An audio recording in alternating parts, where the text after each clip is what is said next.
আসসালামু আলাইকুম। সবাই কেমন আছেন? আশা করি সবাই ভালো আছেন। আজ আপনাদের জন্য নিয়ে এসেছি নতুন গল্পের প্রথম পর্ব। আশা করি গল্পটি আপনাদের ভালো লাগবে। তাহলে চলুন শুরু করা যাক। আজ আমার বাসর রাত। তবে আমার বিয়েটা সব বিয়ের মতো স্বাভাবিক বিয়ে হয়নি। খুবই ব্যতিক্রমভাবে হয়েছে। আমার স্বামী এখনো পর্যন্ত আমার মুখ দেখেনি, এমনকি আমিও না। কিন্তু দুই অচেনা মানুষের আজ বাসর রাত। এই বাসর রাতেই আমাদের প্রথম দেখা হবে। জানি, খুবই অদ্ভুত লাগছে। অদ্ভুত লাগারই কথা, কারণ বিয়েটাও তো অদ্ভুতভাবেই হয়েছে। বাসর ঘরে বসে আছি লাল টুকটুকে শাড়ি পরে স্বামীর অপেক্ষায়, কিন্তু উনি এখনো আসছেন না। কেমন যেন অস্থির লাগছে আমার, কারণ বাসর ঘরে বসে আছি প্রায় 3 ঘন্টা হতে চলল। হঠাৎ দরজা খুলে কেউ ভেতরে প্রবেশ করলো। আমি একটু নড়ে চড়ে বসলাম। যিনি এসেছেন তিনি আমার স্বামী ছাড়া আর কেউ হবে না। আমি চুপচাপ বড় করে মাথায় ঘোমটা দিয়ে বসে রইলাম। কিন্তু হঠাৎ আমাকে অবাক করে দিয়ে উনি যা করলো, তার জন্য আমি মোটেও আশাবাদী ছিলাম না। এমন কিছু হবে বা এমন কিছু শুনবো ভাবতেও পারিনি। এরপর যা হলো। আমার নাম আফিয়া আক্তার পারভিন। আমার নামটা বিশেষ একজন মানুষের নামের সাথে মিলিয়ে রাখা হয়েছে। সেটা ক্রমশ প্রকাশ্য। ফ্যামিলিতে মা বাবা, বড় 2 ভাই, দাদা দাদু, ছোট কাকা আর আমি আছি। বড় ভাইয়া 2জন বাবার চালের আড়ত দেখাশোনা করে, আর মার্কেটে 4-5টা দোকান আছে, সেগুলো ছোট কাকা। আর বাবা মাঝে মাঝে সবখানে গিয়ে তদারকি করে। আমি পড়াশোনা করি। সবার ইচ্ছে আমাকে মাদ্রাসায় পড়াবে, হলো তাই। আমাকে মাদ্রাসায় পড়াচ্ছে। যেহেতু আমি মাদ্রাসায় পড়ি, তাই আমি বাহিরে যেতে বোরখা পরে যাই, এমনকি 5 ওয়াক্ত নামাজ পড়ি। সচরাচর মানুষের সামনে প্রয়োজন ছাড়া যাই না। আমি দেখতে ঠিক পুতুলের মতো। একটা পুতুল দেখতে যেমন সুন্দর, আমি তার থেকেও নাকি বেশি সুন্দরী। আমি জানি না, তবে সবাই বলা বলি করে। আমার চোখের মণি দুটো হালকা নীলাভ, যেটা যে কাউকে আকর্ষণ করে। শরীরের গঠন, এমনকি ফিগার, সব মিলিয়ে পারফেক্ট। আমি আমার ফ্যামিলির সবার আদরের। পুরো বাড়িতে একমাত্র মেয়ে বলে আমি আছি, তাই হয়তো আদরটা একটু বেশিই পাই। আমাদের সুখী পরিবার। ভালোই দিন যাচ্ছিল। ধীরে ধীরে মাদ্রাসার পড়াও শেষ করলাম। পড়াশোনা শেষ করে যখন বাড়িতে বসে আছি, তখনই সবাই উঠে পড়ে লাগলো আমার বিয়ের জন্য। বেশ কয়েক জায়গায় পাত্র দেখলো, কিন্তু কারো মন মতো হলো না। শেষমেশ আরো কয়েকটাকে দেখার পর একজনকে তাদের পছন্দ হলো। ছেলেরা অনেক বড় লোক, ভালো ফ্যামিলি, ভালো খানদান, তাই বাড়ির সবাই রাজি হয়ে গেল। আর ছেলেটা দেখতেও বেশ, আমার সাথে মানাবে ভালো। বিয়ের পাকা কথা হয়ে দিন তারিখ ঠিক হলো। আগামী মাসের 10 তারিখে বিয়ে। বিয়ে নিয়ে সব মেয়েরই স্বপ্ন থাকে। আমিও সেই স্বপ্নের সাগরে ভাসছি। কত কিছু মনে মনে প্ল্যান করে নিয়েছি। বিয়ের পর স্বামীর সাথে কি কি করব, তাকে নিয়ে কোথায় কোথায় ঘুরতে যাব, আরো কত কিছু। দেখতে দেখতে বিয়ের দিন ঘনিয়ে এলো। বাড়িতে হুলস্থুল কাণ্ড। বিয়ে বাড়ি বলে কথা, তবে আত্মীয় স্বজনদের অনেক আগেই দাওয়াত দেওয়া হয়ে গেছে। এখন শুধু বাড়ি সাজানো আর অনুষ্ঠানের আয়োজন করা। ধীরে ধীরে সবাই বিয়ের সব আয়োজন করে ফেলল। আজ গায়ে হলুদ। বাড়ি ভর্তি মেহমান গমগম করছে। ছেলে পক্ষ থেকে আমার জন্য হলুদ নিয়ে এলো। যারা হলুদ নিয়ে এসেছে তারা আমাকে দেখে তো প্রশংসায় পঞ্চমুখ। সবার মুখে মুখে আমার রূপের চর্চা, কিন্তু আমার পোশাক তাদের মন মতো হলো না। আসলে আমি হলুদের শাড়ি পরেছি বটে, তবে তার সাথে হেজাব পরেছি। এটা তাদের মন মতো হলো না। গায়ে হলুদের পর্ব শেষ করে তারা চলে গেল। ও, আপনাদেরকে তো বলাই হয়নি, আমার বিয়েতে আমার মায়ের এক সই এসেছে।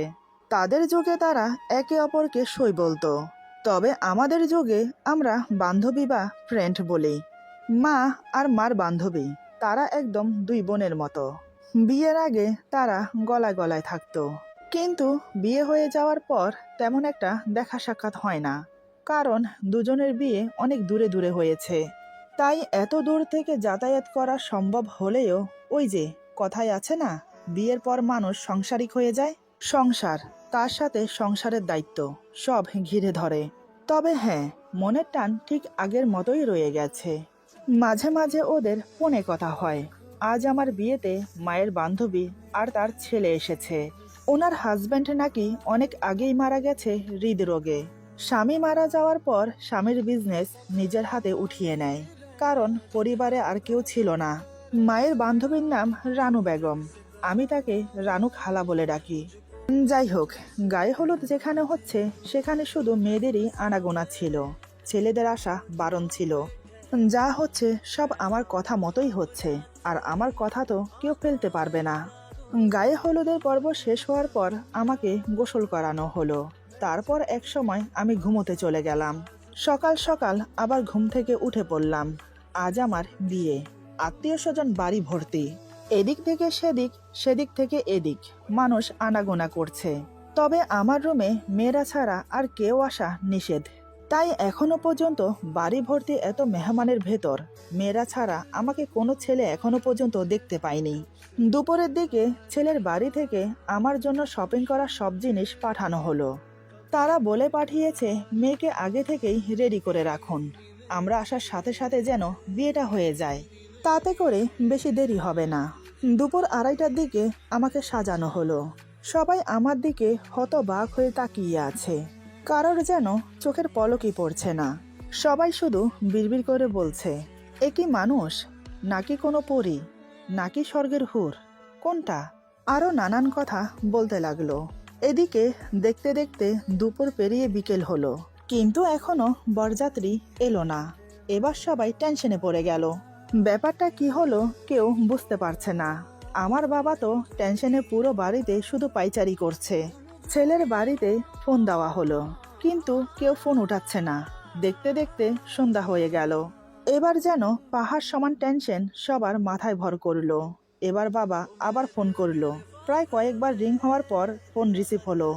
বাবা ব্যস্ত হয়ে বলে, হ্যালো হ্যালো, শুনতে পাচ্ছেন আমার কথা? অপর প্রান্ত থেকে গম্ভীর কণ্ঠে একজন বলে, জি শুনতে পাচ্ছি, বলুন। বাবা বলে, কি ব্যাপার, কি হয়েছে, আপনারা যে এখনো এলেন না? লোকটি গম্ভীর কণ্ঠে বলে, আমাদেরকে ক্ষমা করবেন, ছেলে এই বিয়ে করতে চাইছে না। এখন ছেলে যদি বিয়ে না করে তাহলে আমরা এসে কি করব? ক্ষমা করবেন আমাদের। এই বলে লোকটা ফোন কেটে দিল। বাবা তো ধপ করে সোফায় বসে পড়ল। কাকা এসে বলে, কি হয়েছে ভাইয়া, ওনারা কি বলল?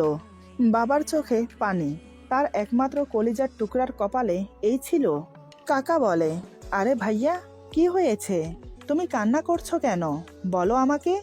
বাবা কাপা কাপা গলায় বলে, ওরা ওরা বিয়েটা ভেঙে দিল, আমার মেয়েটার কি হবে এখন? কথাটা পুরো বাড়িতে ছড়িয়ে পড়ল। সবার মুখে মুখে একটাই কথা, এই মেয়ের বিয়ে ভেঙেছে। এই মেয়েকে কে বিয়ে করবে? বিয়ে ভাঙা মেয়ের কখনো বিয়ে হয় না। কেউ অলক্ষিণী, অপয়া, নানান কথা বলতে লাগলো। ততক্ষণে কথাটা আমার কানেও এসেছে। কথাটা শোনার সাথে সাথে মাথায় যেন আসমান ভেঙে পড়লো আমার। এক নিমেষেই বুক ভরা আশা আকাঙ্ক্ষা সব ধূলিসাৎ হয়ে গেল। চোখের স্বপ্ন এখন পানির ধারায় বয়ে যাচ্ছে গাল বেয়ে। দু চোখ বেয়ে নীরবে জল গড়িয়ে পড়ছে। আমি পুরো পাথর হয়ে গেছি। আপনারা বুঝতে পারছেন বিয়ের দিন একটা মেয়ের বিয়ে ভাঙা কতটা বেদনাদায়ক। কিন্তু আমার সাথে কেন এমন হলো? দাদা দাদু, বড় ভাইয়ারা, ছোট কাকা আমার পাশে বসে আমাকে বোঝাচ্ছে। তারা তো আমাকে সান্ত্বনা দিয়েই যাচ্ছে, কিন্তু আমি কোনো কথা না বলে শুধু নীরবে কান্না করছি। এদিকে মা কান্নায় ভেঙে পড়েছে। রানু খালা মাকে সান্ত্বনা দিচ্ছে, কিন্তু এই সান্ত্বনাতে কি হবে? মা কান্না করতে করতে বলে, এ কি সর্বনাশ হলো আমার মেয়েটার। আমার মেয়েটির সমাজে মুখ দেখাবে কি করে? লোকে তো এখন ছি ছি করবে দেখলেই। এতক্ষণে তো মনে হয় পাড়া শুদ্ধ সবাই জেনে গেছে। কি হবে এবার আমার? আমার মেয়েটার জীবন যে শেষ হয়ে গেল। আরো নানান কথা বলতে লাগলো। এদিকে মার কথা শুনে আর কান্না দেখে রানু খালা চিন্তায় পড়ে গেল। উনি কি করবেন ভেবে পাচ্ছে না। মার পাশে বসে অনেকক্ষণ ভাবলেন। বেশ কিছুক্ষণ ভাবার পর তিনি অনেক বড় একটা সিদ্ধান্ত নিলেন, যেটা কখনোই হবার নয়। তিনি মনে মনে সিদ্ধান্তটা ভেবে মাকে বলে, দেখ, এ অবস্থায় ভেঙে পড়া চলবে না, মনে সাহস রাখতে হবে। তোরা যদি এভাবে ভেঙে পড়িস তাহলে মেয়েটিকে সামলাবি কি করে? কথাগুলো বলে আবার চুপ হয়ে গেল। বেশ কিছুক্ষণ পর আবার বলে, আমি না একটা সিদ্ধান্ত নিয়েছি। জানি না আমার কথাটা শুনে তুই কি রিয়েক্ট করবি। আসলে আমি বলতে চাইছি আমার ছেলের সাথে পারভিনের বিয়ে দিতে। রানু খালার কথা শুনে মা অবাক হয়ে চোখ বড় বড় করে তাকিয়ে থাকে। রানু খালা বলে, আমি জানি তুই আমার কথা শুনে কেন অবাক হচ্ছিস। বয়সের পার্থক্যটা নিয়ে ভাবছিস তো? আমি জানি তোর মেয়ের থেকে আমার ছেলে 1 বছর 6 মাসের ছোট। এই সামান্য পার্থক্যটা কিছু যায় আসে না। যদি তোরা রাজি থাকিস তাহলে আমি আমার ছেলের সাথে তোর মেয়ের বিয়ে দিতে পারি, এতে আমার কোনো আপত্তি নেই। মা বলে, যদি তোর ছেলে বিয়ে করতে না চায় তখন? রানু খালা মুচকি হেসে বলে, ও আমার ছেলে, ওকে কিভাবে রাজি করাতে হবে সেটা আমি খুব ভালো করেই জানি। মা বলে, তাহলে আমি ওর বাবার সাথে কথা বলি। এই বলে মা রুম থেকে বেরিয়ে গিয়ে বাবা এবং অন্যান্য সবাইকে ব্যাপারটা জানালো। সবাই খুশি মনে সহমত জানালো। ছেলে বয়সে ছোট, তাতে কি হয়েছে? ছেলে দেখতেও তো বেশ, যেমন লম্বা তেমন তার ফিগার, এমনকি তার গায়ের রং, চেহারাটা খুবই আকর্ষণীয়। মোট কথা সব মিলিয়ে পারফেক্ট। আর আর্থিক অবস্থাও ভালো, তাই কারোর কোনো আপত্তি থাকার কথা না। সবাই এটা ভেবে খুশি হলো যে মেয়ে কলঙ্কের হাত থেকে বাঁচবে। সবাই যখন রাজি হয়ে গেছে তখন আমারও আপত্তি থাকার কথা ছিল না। এই সময়টা আপত্তি জানানোর সময়ও না। তবে বয়সটা নিয়ে মনের ভেতর একটা সংকোচ ছিল আমার। যাই হোক, অন্যদিকে রানু খালা তার ছেলের হাত ধরে ছাদে নিয়ে গেল। ওনার ছেলে বলে, আরে মা, তুমি আমাকে এভাবে ছাদে কেন নিয়ে এলে? কি হয়েছে? রানু খালা বলে, দেখে জিলু, আজ তোকে আমার একটা কথা রাখতে হবে। হ্যাঁ, রানু খালার ছেলের নাম মোহাম্মদ জিল্লুর রহমান জিলু। এখনো পড়াশোনা করে। এই তো এবার বিএ এক্সাম দেবে। বয়স আর কতটুকুই হয়েছে। যাই হোক, মায়ের কথা শুনে জিলু বলে, বলো কি কথা? রানু খালা বলে, আগে আমাকে কথা দে, তোকে আমি যেটা করতে বলবো তুই সেটা করবি। জিলু বলে, আরে মা, আগে বলো তো কি করতে হবে? রানু খালা বলে, তুই কিন্তু আমাকে কথা দিয়েছিস, তুই আমার কথা রাখবি। জিলু বলে, রাখার মতো কথা হলে নিশ্চয়ই রাখবো, বলো কি?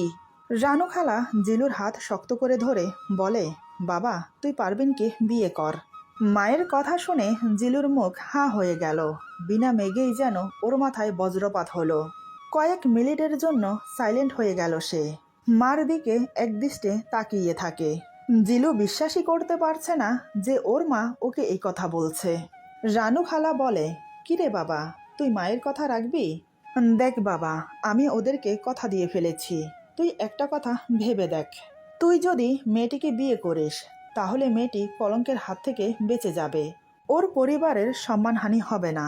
এমনকি আমি তাদেরকে জবান দিয়েছি, আমার জবানটা থাকবে। তুই রাজি হয়ে যা বাবা, আমি বলছি, আমি তোকে বলছি। তুই পারবিনকে বিয়ে করে ঠকবি না। খুব ভালো একটা মেয়ে, এমন মেয়ে আজকাল পাওয়া যায় না। মার কথা শুনে জিলু মায়ের হাত থেকে হাত ছাড়িয়ে নিল। জিলু বলে, মা, তুমি কি বলছো?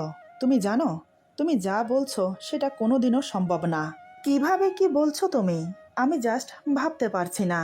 আরে, কাউকে জবান দেওয়ার আগে আমাকে জিজ্ঞেস করার প্রয়োজন ছিল আমি এই বিয়ে করতে রাজি কিনা।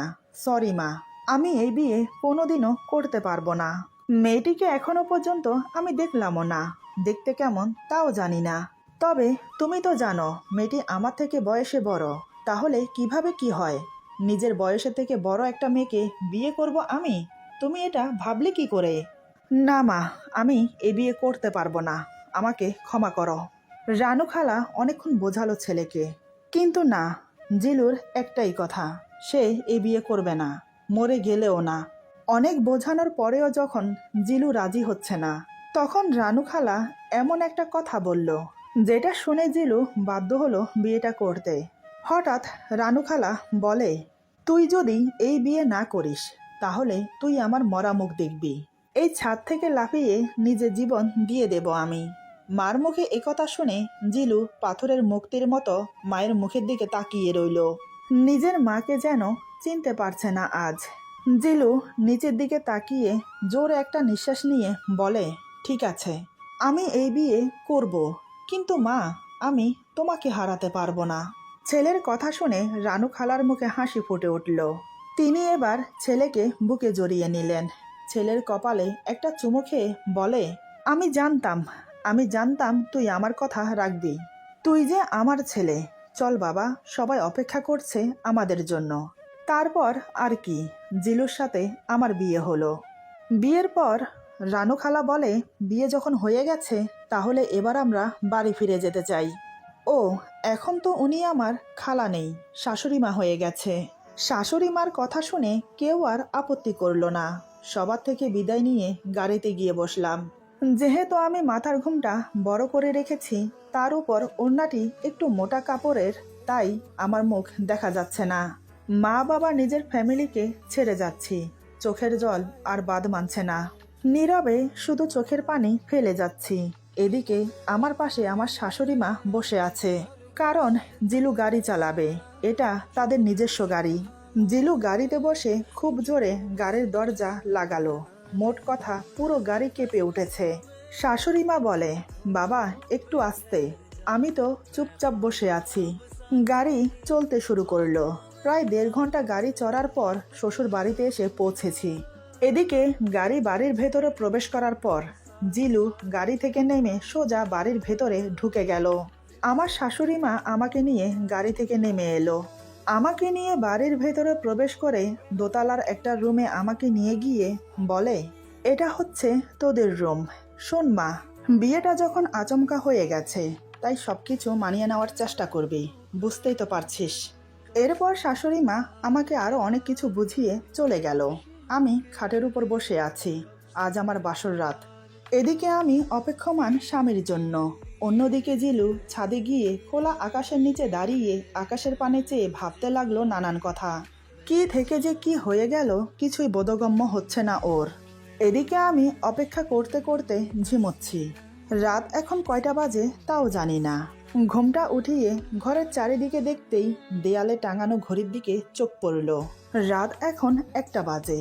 ঘড়ির টাইম দেখে একটু অবাকই হলাম। পাক্কা 3 ঘন্টা বসে আছি আমি, কিন্তু ওনার আসার নামগন্ধ নেই। ব্যাপারটা কি ঠিক বুঝলাম না। আরো বেশ কিছুক্ষণ পর হঠাৎ দরজা খোলার শব্দ হলো। ঘরের দরজা খুলে যিনি প্রবেশ করেছেন তিনি আর কেউ নয়, আমার স্বামী। এবার আমি একটু নড়ে চড়ে বসলাম। জিলু রুমে প্রবেশ করে জোরে দরজা লাগিয়ে দিল। দরজা লাগানোর শব্দে আমি খানিকটা কেঁপে উঠি। উনি আমার সামনে এসে আমাকে অবাক করে দিয়ে সামনে থাকা টি টেবিলে জোরে একটা লাথি মারলো। লাথি মারার সাথে সাথে টেবিলটা কাত হয়ে পড়ে গেল। সাথে টেবিলের উপরে রাখা পানির জগ আর গ্লাস পড়ে ভেঙে গেল। এতক্ষণে আমার যা বোঝার আমি বুঝে গেছি। মানে এই বিয়েতে ওনার সম্মতি ছিল না। কিন্তু তাহলে আমাকে বিয়ে করলো কেন? আমি ঘাবড়ে না গিয়ে স্বাভাবিক থাকার চেষ্টা করলাম। এবার জিলু আমাকে অবাক করে দিয়ে বলে, আপনি তো বড়ই ধূর্ত। একটা হাঁটুর বয়সী ছেলের সাথে বিয়ে করে নিলেন। লজ্জা বলতে কিছু আছে আপনার? আমি বললাম, আপনি আমাকে ভুল বুঝছেন, আসলে ব্যাপারটা তা না। জিলু বলে, তাহলে কি? আপনি জানেন আপনি আমার থেকে বয়সে বড়। আমি এখনো কলেজে পড়ি। আপনার সাথে আমার যায়? আপনার বর আপনাকে বিয়ে করেনি, তাই আপনি আমার গলায় ঝুলে পড়লেন। আরে, বিয়ে বাড়িতে কি আর কাউকে পাননি? আমাকে কেন শুধু শুধু ফাঁসির মঞ্চের আসামি বানালেন? আমি বললাম, আমাদের প্রিয় নবী হজরত মুহাম্মদ সাল্লাল্লাহু আলাইহি সাল্লাম কিন্তু তার থেকে 24-25 বছরের বয়সের বড় মা খাদিজাকে বিয়ে করেছেন। মা খাদিজা ছিলেন বিধবা। তিনি যখন পেরেছেন, তাহলে আপনি কেন পারবেন না? আপনার যখন বিয়েতে সম্মতি ছিল না, তাহলে বিয়ে করলেন কেন? না করলেই পারতেন। জিলু বলে, এই যে, আমাকে একদম হাদিস শোনাতে আসবেন না। বলেছিলাম আমি এই বিয়ে করব না, মরে গেলেও না। কিন্তু আমার মা আমাকে বাধ্য করলো এই বিয়ে করতে। আমি বললাম, সেটা কিভাবে? জিলু বলে, উনি আমাকে সুইসাইডের হুমকি দিয়েছে। আমি যদি এই বিয়ে না করি তাহলে ওনার মরা মুখ দেখব। আমি আমার মাকে অনেক ভালোবাসি, তাকে আমি কোনোভাবেই হারাতে চাই না। তাই বাধ্য হয়েছে আপনার মতো মেয়েকে বিয়ে করতে। আমি বললাম, যা হবার হয়ে গেছে।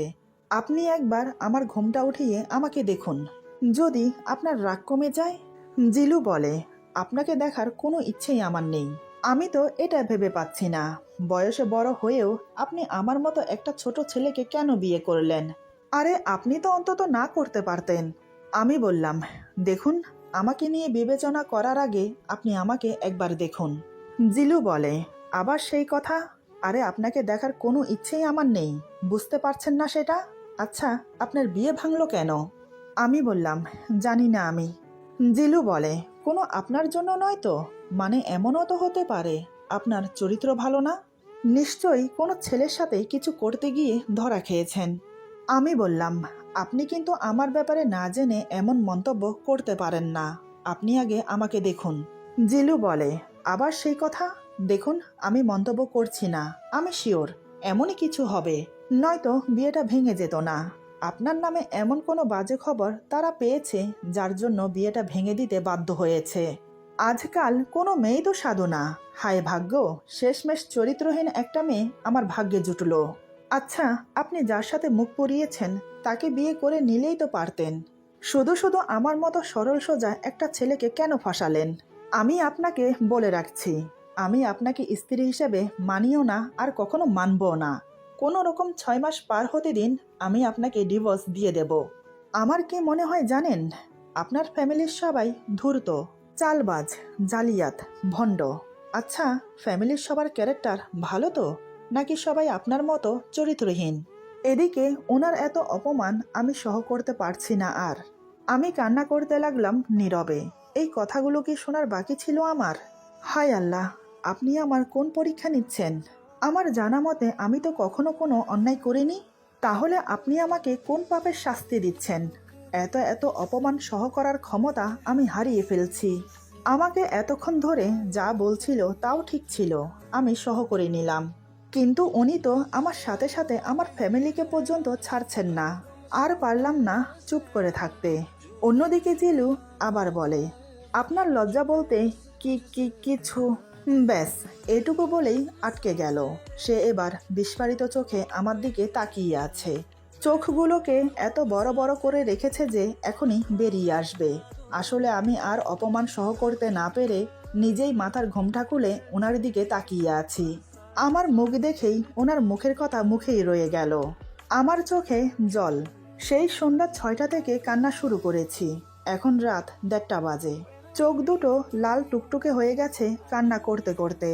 আমি কান্না মিশ্রিত গলায় বললাম, আপনি আমাকে যা ইচ্ছে নয় তাই বলুন, আমি সহ করে নেব। যদিও আমি কোনো অন্যায় করিনি, তারপরেও সহ করে নেব। কিন্তু প্লিজ আমার ফ্যামিলিকে কিছু বলবেন না, সেটা আমি সহ করতে পারবো না। আমি আপনার কথাকে সম্মান দিচ্ছি, কারণ আপনি আমার স্বামী। বয়সে আপনি আমার থেকে ছোট সেটা ম্যাটার করে না, কারণ মানে আপনি আমার বড়। আপনার কথাই থাকুক, 6 মাস পর আমরা আলাদা হয়ে যাব। আর আমি আপনাকে কথা দিচ্ছি, এই 6 মাস আমার জন্য আপনার কোনো সমস্যা হবে না। এই ঘরের যে কোনো একটা কোণে পড়ে থাকতে দিলেই চলবে। এই বলে আমি উঠে ওয়াশরুমের দিকে যাব কাপড় চেঞ্জ করতে, কিন্তু তার আগেই ঘটল অঘটন। ফ্লোরে যে পানি আর জগ গ্লাস ভেঙে পড়েছিল আমার একটুও মনে নেই। আমি উঠে দাঁড়িয়ে এক কদম বাড়িয়েছি, অমনি আমার পা পিছলে যায়। পা পিছলে পড়ে যেতে নিলেই উনি আমাকে ধরে ফেলে। আমার মুখ থেকে অস্ফুট সুরে উফ শব্দটা বেরিয়ে আসে। সাথে আমি চোখ বন্ধ করে ব্যথায় কুকিয়ে উঠি। আসলে কাজ ঢুকেছে পায়ে। এদিকে উনি আমাকে 2 হাতে জড়িয়ে ধরে। আমার মাথা এলিয়ে আছে ওনার ডান হাতের উপরে, অন্য হাতে উনি আমার কাঁধ ধরে আছে। দুজনের মুখের দূরত্ব শুধু 4 ইঞ্চি। উনি আমাকে অপলকহীন দৃষ্টিতে তাকিয়ে তাকিয়ে শুধু দেখছে। আমার বন্ধ করা চোখ, তীখালো নাক, আর আমার চিকন গোলাপের পাপড়ির মতো গোলাপি ঠোঁটজোড়া নয়ন ভরে দেখতে লাগলো। তার যেন পলক পড়ছে না। হঠাৎ আমি চোখ খুলে ওনাকে এত কাছে দেখে যা করলাম, সেটা উনি বাস্তবে কেন কল্পনাও করতে পারেনি আমি এমন করব।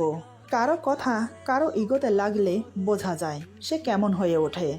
এরপর যা হলো, আজকের গল্প এখানে সমাপ্ত। গল্পের বাকি অংশ পেয়ে যাবেন আগামী পর্বে। আশা করি গল্পটি আপনাদের ভালো লাগবে। যদি ভালো লাগে তাহলে লাইক, কমেন্ট এবং সাবস্ক্রাইব করে আমাদের পাশে থাকুন। সবাই ভালো থাকুন, সুস্থ থাকুন। আল্লাহ হাফেজ।